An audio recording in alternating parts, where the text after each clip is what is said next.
Chiranjeevi father అయ్యాడు. రామ్ చరణ్ తేజ పుట్టాడు.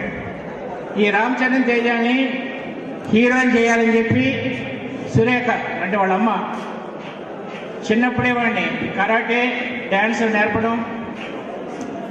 రామ్ చరణ్కి ఇక్కడ సరిగ్గా ఉండదు, దాన్ని కొంచెం ఆపరేషన్ చేసి సెట్ చేయడం. మొత్తానికి మగధీర అనే సినిమా రిలీజ్ అయినప్పుడు వాడు సూపర్. మెగా ఫ్యామిలీ మీదో మెగా స్టార్ మీదే చూపుంటుంది. ఆయన విమర్శిస్తే, ఆయన కుటుంబ సభ్యులు విమర్శిస్తే వాడికి ఒక మైలేజ్ వస్తుంది. మేము ఇలాంటి విమర్శలు ఏవి పట్టించుకోం. ఈ మధ్యన ఒక ప్రముఖుడు, రచనా వ్యాసంగంలో నిపుణుడు, ఎవరినో హైలైట్ చేయడానికి చరణ్ బాబుని వాల్యూ తగ్గించి మాట్లాడినటువంటి మూర్ఖుడు ఒకడున్నాడు. వాడంటే నాకు గౌరవం కానీ కాళ్ళకు దండం పెడతా.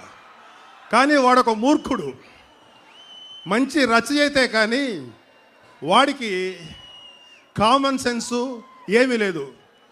కానీ వాడు వ్యక్తిత్వ వికాసం కోర్సులు చెప్తుంటాడు అందరికీ. వాడికి ఫస్ట్ వ్యక్తిత్వ వికాసం నేర్చుకోవాలి. వాడు నేర్చుకున్న తర్వాత అప్పుడు చేయాలి తప్ప మనం వ్యక్తిత్వ వికాసం కోర్సులు చేస్తున్నాం అని చెప్పి ఇంకొక వ్యక్తులను లేకపోతే ఇంకొక ప్రముఖులను అండర్మైన్ చేసేటువంటి కుసంస్కారం వాడిది. ఈ సందర్భంగా వాడికి అర్థమవుతుంది. మీకు ఎవరికి అర్థం కాకపోవచ్చు, నేను ఎవరికైతే చెప్పినా వాడికి అర్థమవుతుంది. వాడు తెలుసుకోవాలి.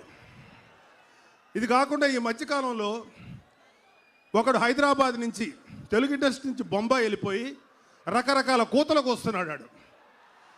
వాడికి కుయ్యటం తప్ప పని రావట్లా. వాడు కూతలు ఆఫ్ చేసి దర్శకత్వం సక్రమంగా చేసుకొని ఆ బాంబేదో అక్కడే పేల్చుకుంటే వాడికి మంచిది, మాకు మంచిది.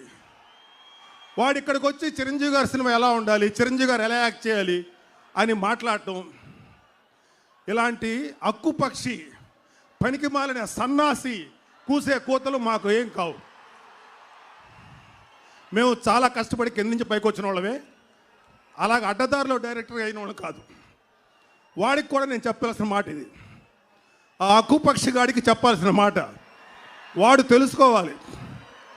ఆన్లైన్లో చేరి రకరకాల పక్షి కూతలకు వస్తున్నాడు. ముందు నువ్వు సినిమా చేయటం నేర్చుకో.